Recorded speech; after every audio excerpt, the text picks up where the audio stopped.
नमस्कार दोस्तों, मैं एडवोकेट अभिषेक पांडे आपका स्वागत करता हूं आपके अपने YouTube चैनल विधिक ज्ञान में। दोस्तों, आज हमारे साथ हमारे सीनियर सर बैठे हैं, साथ में सुनील मिश्रा सर का नाम है। तो सर से आज हम समझेंगे 120 बी क्या होता है। 120 बी को समझेंगे कि उसको क्या कौन सा अपराध किया जाता है जो कि 120 बी में डिफाइन किया गया है। सर 120 बी यह है कि जैसे किसी भी अपराध को घटना कारित की जाती है और कारित करने में उसमें हम किसी का सहयोग करें और सहयोग करके उस घटना को पूरा अंजाम तक पहुंचाए, तो 120 बी यह बताता है कि हम उस घटना को पूरे अंजाम तक पहुंचाने में पूरी हमारी मदद मिली, जिससे कि वह घटना पूरी तरह से हो सका, नहीं या नहीं होता।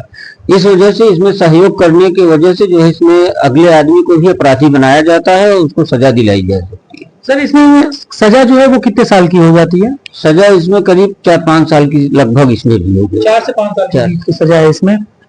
और सर इसमें जमानत जो होता है, इसका जमानत हमें सेशन या लोअर कोर्ट से मिल जाता है आसानी से, या तो इसके लिए अगर गंभीर धाराओं के साथ 120 बी में अगर नाम आता है किसी का, जुड़े रहते हैं, तो उसमें जो है गंभीर सेशन कोर्ट से होती है, यहाँ तक कि हाई कोर्ट से भी जमानत लेनी पड़ती है।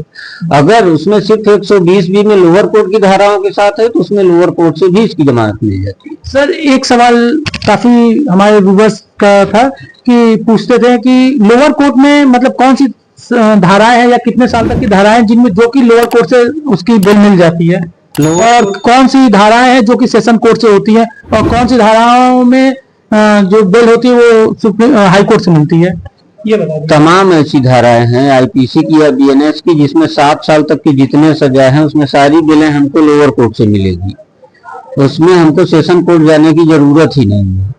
अगर किसी गंभीर मामले में छोटी धाराओं को साथ में जोड़ा गया है, जैसे मान लीजिए 379 411 हो गया, अगर इसमें हमारा 323 भी लग गया कि मारपीट गाली गलौज के साथ जो है हम इसको जान से मारने की धमकी दिया, तब हमने कोई छिनौती किया या कि बरामदगी हुई, तब ये सेशन कोर्ट से होगा, लोअर कोर्ट से नहीं होगा। जो है यही है ये धाराएं जो सेशन और लोअर में अंतर करती है। 7 साल तक हमको लोअर कोर्ट से ही जमानत हमको मिल जाएगी, पर अगर गंभीर धारा के साथ यही छोटी धारा लगी है तो उसमें भी हमको सेशन से ही जमानत लेनी पड़ेगी। वहां से जमानत लेने के बाद ही हमको जो है आगे हम जा सकते हैं। जब सेशन से खारिज हो गया सर तो उसके बाद तब हम हाई कोर्ट जा सकते हैं। मान लीजिए 302 है, अगर सेशन से खारिज हो गया पर साथ में ये धाराएं जुड़ी हुई है तो उसकी भी बेल हमको हाई कोर्ट ही देगी, न कि हमको सेशन देगा।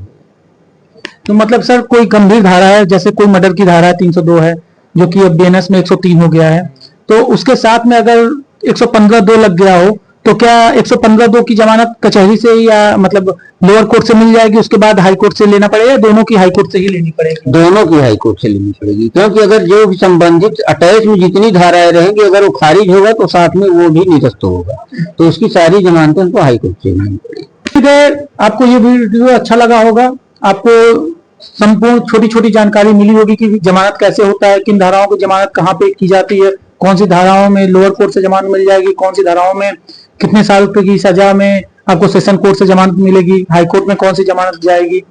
तो वीडियो संबंधित कोई भी क्वेरी हो तो आप हमें कमेंट बॉक्स में कमेंट करें।